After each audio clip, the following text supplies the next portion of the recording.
நெஞ்சங்களுக்கு அன்பான வணக்கங்கள். இன்னைக்கு நம்ம சேனல்ல நெறைய பேர் ஏஐ அண்ட் தமிழ்நாடு ஆயுஷ் கவுன்சிலிங்காக பார்த்துட்டு இருப்பீங்க. ரொம்ப ரொம்ப சந்தோஷம்.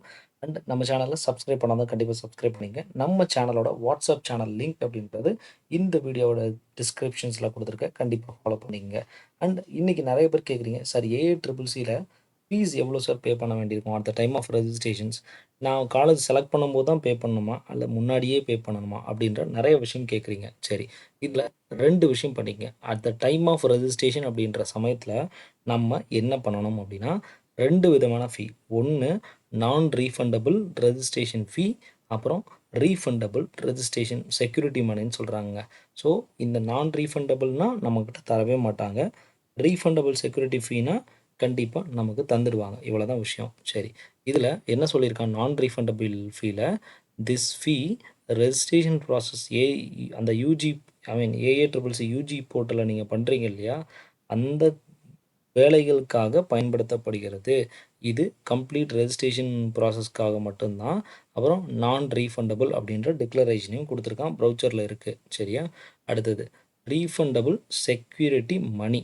த money paid at the time of registration. So எப்போ பே பண்ணணும்னு கேட்குறீங்க இல்லையா? ஸோ இது point. At the time of registration சமயத்துலேயே நீங்கள் பே பண்ண வேண்டியிருக்கும். எவ்வளோ பே பண்ணணும் அப்படின்றத அடுத்தடுத்த ஸ்லைடில் சொல்கிறேன். அப்புறம் இது வந்து ஒரு செக்யூரிட்டி மணியாக செயல்படும். இது ரீஃபண்ட் செய்யப்படும். ஒரு சில கண்டிஷன்ஸில் ரீசெண்ட் செய்யப்படும். அப்புறம் பார்த்தீங்கன்னா, கவுன்சிலிங் ப்ராசஸ் முடிஞ்ச பிறகு தான் இது வந்து குடுப்பாங்க அப்படின்றதையும் தெளிவா சொல்லியிருக்கான். சரி. எவ்வளோ பேமெண்ட் பண்ணணும் அப்படின்னா, அதாவது டோட்டல் பேமெண்ட் ரெஜிஸ்ட்ரேஷனுக்கும் மற்றதுக்கும் சேர்த்து. அதாவது ரெஜிஸ்ட்ரேஷன் சமயத்தில் ஜென்ரலாக இருந்தாலோ, இடபிள்யூஎஸ்ஸாக இருந்தாலோ, ஓபிஎஸ் கேண்டிடேட்டாக இருந்தாலோ 21,000 பே பண்ணுங்க. பிரேக் அவுட் பார்த்தீங்கன்னா, ₹1,000 ரெஜிஸ்ட்ரேஷன் ஃபீ ஆகவும், 20,000 வந்து செக்யூரிட்டி மணியாகவும் நீங்கள் பே பண்ண வேண்டியது இருக்கும். ஸோ இதுதான் ஃபைனல். ஸோ 21,000 கேட்பாங்க. ஸோ அந்த ஆன்லைனில் பண்ணுற மாதிரி இருக்கும். சரி.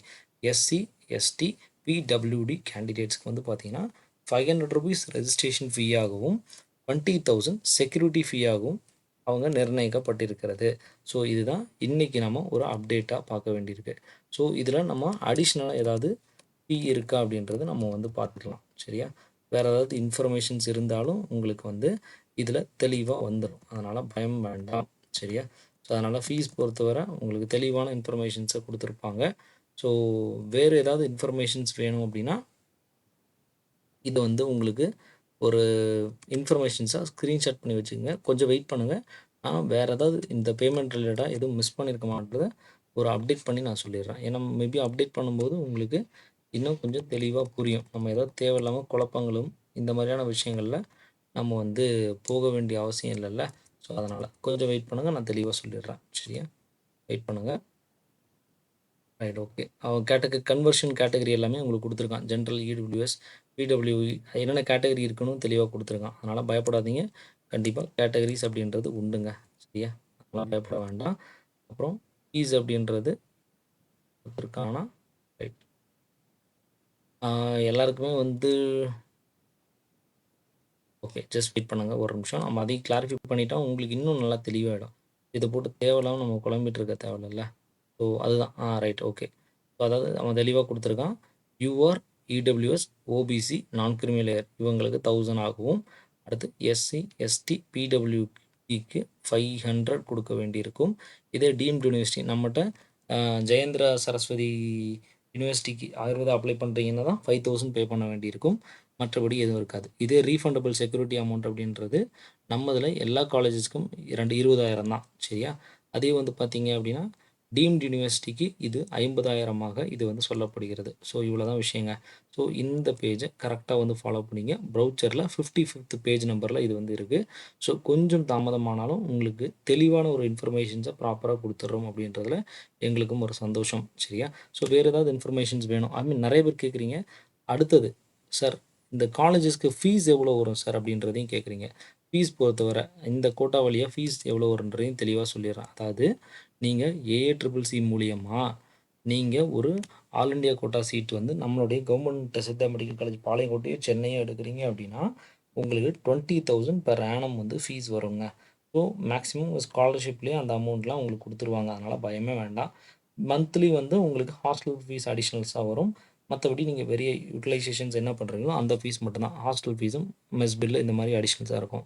இதே ஏஐசிசி மூலிமா நேஷனல் இன்ஸ்டியூட் ஆஃப் சித்தா எடுக்கிறீங்க அப்படின்னா இயர்லி 50,000 ஃபீஸாக இருக்கும். அது இல்லாமல் ஹாஸ்டலுக்கு வந்து இருந்தால் ஹாஸ்டல் ஃபீஸ் கட்ட வேண்டியிருக்கும். இல்லை ஹாஸ்டல் இல்லை வெளியே தான் தங்கணும் அப்படின்னா அதுக்கான ஃபீஸை பே பண்ணுற மாதிரி இருக்கும். அவ்வளோதாங்க. மற்றபடி வேறு ஒன்றும் இல்லை.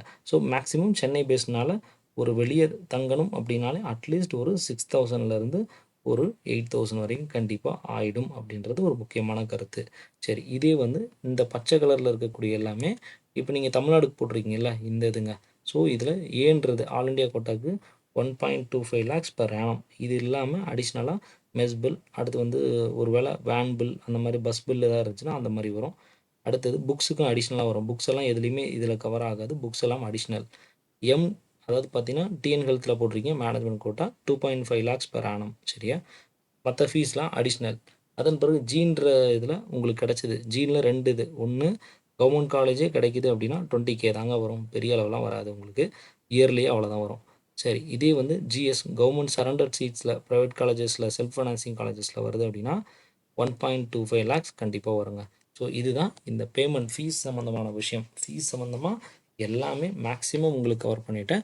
வேறு ஏதாவது சந்தேகம் இருந்தால் நம்ம சேனலோட வாட்ஸ்அப் சேனலில் கண்டிப்பாக எல்லா இன்ஃபர்மேஷன்ஸும் கொடுக்குறோம். ரெகுலர் அப்டேட்ஸ் கொடுத்துட்டே இருக்கோம். கண்டிப்பாக ஃபாலோ பண்ணுங்கள். Thank you very much.